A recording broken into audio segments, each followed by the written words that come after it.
Obviously, you've got a lot going on in your world, Justin. We'll get to that real soon. There's a big fight coming up this weekend, though. We'll just talk to you about that real fast. DC versus Stipe Miocic. Yeah, no, so this weekend, how do you see that playing out? I mean, I'm not asking you for a pick necessarily, unless you want to give one, but big fight, how do you see it?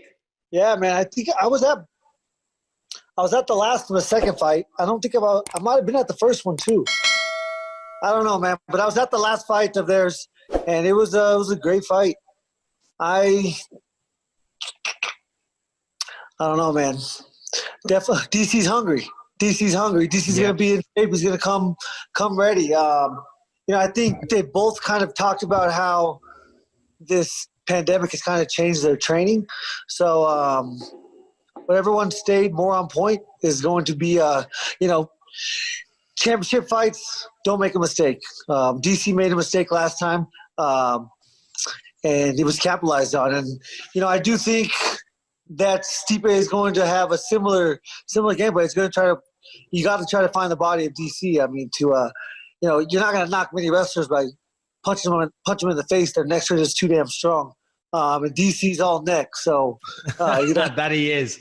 He's going to be hard to knock out, hard to put to sleep. You got to start low. So, man, I'm excited for a great fight. I'm not going to make a pick, but I'm excited. Smart man. Lewis, go ahead. Sorry. Is there a reason in particular? Are you friends with those guys, or is there another reason you don't want to make a pick? Nah, hell, I know DC's gonna pick against me in my next fight. I'll pick Stipe for sure. Yeah, isn't it funny? See, that's the thing. It's very hard when you got to make a pick. Certainly, like Justin, congratulations, by the way, the interim lightweight champion. Very, very high profile man. When he makes a pick, he'll say that the next day, MMA websites are going to be out there. Justin Gaethje says this, and then the next minute, DC might be a little off with him, or Stipe might be off with him. Because fighters, certainly when they got a big fight at the weekend, Justin, you know this, they get a little sensitive over people making predictions. This is not a game. You got to pick a side in life and death, and that's what we take it as when we step in there. And when you pick the other guy, it's natural to just say, all right. I tell people to bet the house because when I win, I want to take everything from them. But it's a serious game that we're playing here. It's not like you just pick a football team and then they're going to play next week. When you're picking something, you're it can be construed as wishing harm on somebody. If I pick Stipe, I want that means I want DC to get hurt and get knocked out, because the end game is when you lose, you're probably hurt and it's demeaning. So I don't like to knock anybody down. That's probably why I don't usually pick. And of course, whoever loses at the weekend is no longer going to be the champion. Of course, DC's not the champ right now, but one of them will be. And that leads me in to you, because the last time we spoke to you, you were not the interim champion, but you were. That was a fucking tremendous fight against Tony Ferguson. So we're just going to go back in time a bit and talk about that fight a little bit. I mean, the boxing looks absolutely tremendous. The work you're doing with Trevor Whitman is obviously paying dividends all the time. But, talk to us a little about that fight. Congratulations from everyone here at the show. But, yeah, talk to us about that a little bit before we move on.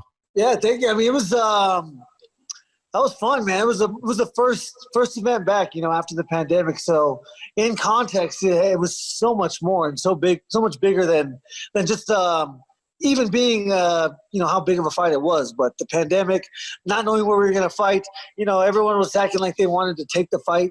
No one was signing the contract. They sent me the contract. They sent it back. And I was terrified. I was like, trying to find some ways out. I'd never done that before. I was like, I asked Ali, I was like, how many people got to die before we're not fighting? It's like, but my concern was maybe I won't fight, and that's selfish in a way. But I was like, first 3 or 4 days, I was really concerned about the decision I had made. Tony's a scary dude.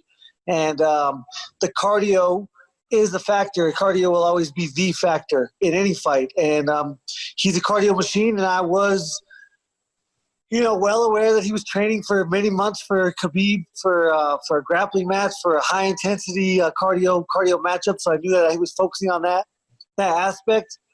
And then to just go through the whole process, it was awesome, man. Life's a trip. These are the good old days. And those are some really, really great memories that I had.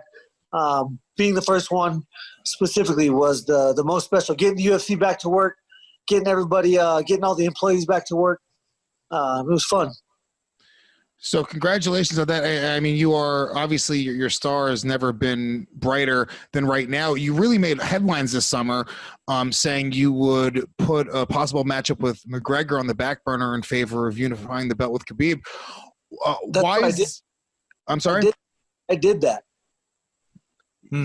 Oh, I know you did, but why is that? Why is the Khabib fight more important than a mighty fight with McGregor? Because the fight's there no matter what, but why is that more important? The fight's not there no matter what.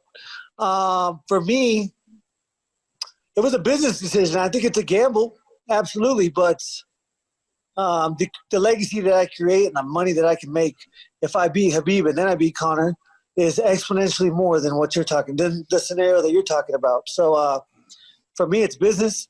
I think it's the smart move to make for me. I think I could be Khabib. I do think, I'm so powerful. I hit so hard. I'm so athletic. I'm just as hungry as he is. I've been working for as many years as he has, and that's the challenge ultimately the only challenge that I care for right now. As soon as I beat Tony, Conor, that fight will always be there, and the same more so than the sense that Khabib will always be there. Yeah, and I think that's what. Sorry, Justin. I thought you were finished. My apologies. Oh, you're good. I'm going to say I think that's what people get mistaken with, right? Because of course, as professional athletes, we want to have a great career. We want to make money, but also you want to be the fucking undisputed champion of the world. You want to build a legacy that you will be remembered for. And then if you beat Khabib, right, you are the fucking man that dethrones Khabib, and you're also the undisputed champion of the world. And matchups against Conor, GSP, whoever the fuck they want to throw at you, there are always a possibility afterwards. So the money will come.